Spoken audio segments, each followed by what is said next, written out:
introducing myself as the Prime Minister of the government team standing by the motion. This House would abolish primary and middle school years that group children based on age, and instead group them by competency and intelligence.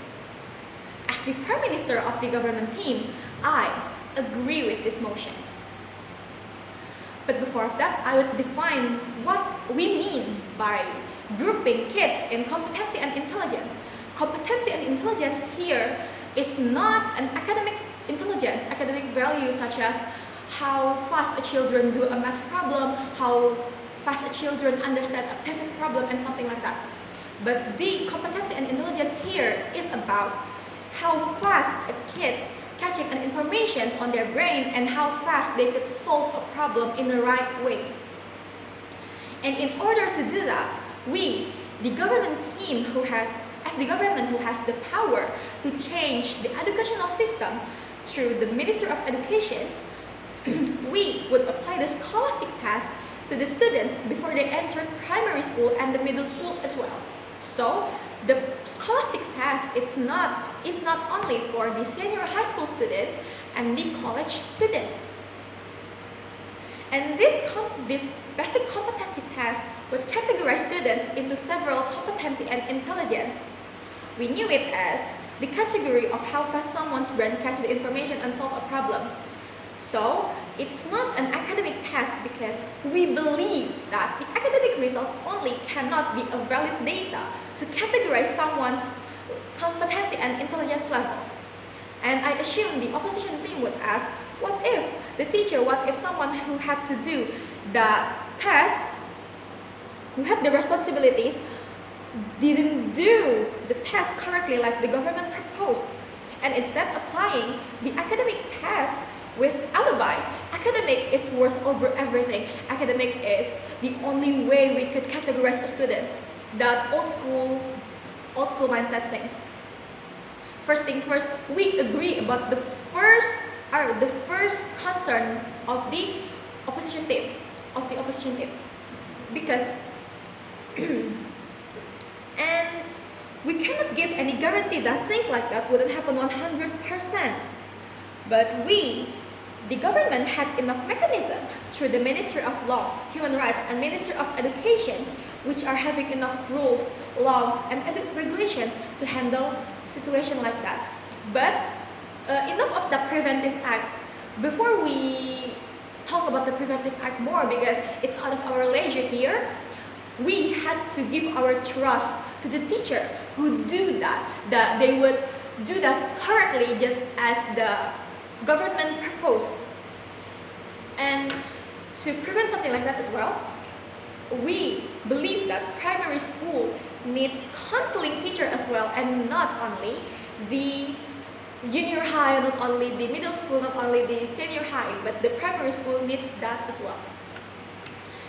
In this status quo, many students suffer with conditions where they think they are trapped in wrong grade, and they don't think they're suitable in their current age. And mostly, the students had to study about subjects they don't even understand the basic of that subjects. And why students mostly don't understand the basic of something, the basic of the subjects I've mentioned before. The first is, it's because the students got to learn something based on their age, not their skills. Imagine yourself in the position of the 12th graders who need to deal with every 12th grader subject, but you didn't have enough basic knowledge, basic intelligence, basic skills to do that. So you should have been in the 10th grade, but the school categorized you in 12th grade just because of your age has reached the enough age, the ideal age to be in the 12th grade. Wouldn't it be so stressful for you? And just because they reach enough age, they went above the grade even though they're not sure if they truly understand what happened there, if they're not even sure if they understand things in there. It could be so harmful to the children itself, to the students themselves. Because imagine the amount of the stress you get as the 12th graders when your intelligence level are not even reach the enough capabilities to be in 12th grade. It would be so stressful for you. The amount of stress would be a damage for your psychological self. And what's the benefit of make sure children has the grouping based on their competency and their intelligence instead of their age? The first is the children in the same competency and intelligence level in the group would have a more fair competition among them. In context, in the same or similar level of competency, in the similar level of intelligence, the competition wouldn't be so stressful. In context again, no students would feel unnecessarily unconfident. Because the unconfident students of their competency and intelligence tend to do something such as cheating just to be on the same level, just to be on the same ground as them, as the students they think are above them in intelligence and competency. And the second is the more intelligent students more intelligent students being used by the average or even, below intelligent students. It's because of the mindset that average students or even, below intelligent students think that why should I do something like that while them, the high intelligent students, the more intelligent students could do it so much better than me. So what's the point of doing that too while they can do that better than me? And this brings a bad mindset.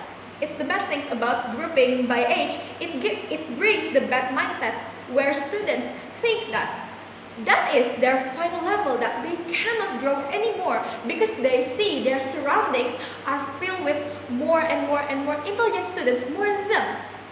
And it makes the students lazy and doesn't want to try anymore, doesn't want to try something new anymore, doesn't want to learn. And the final argument is, with degrouping by the competency and intelligence, make better growth, better environment to growth for the children themselves, for the students themselves.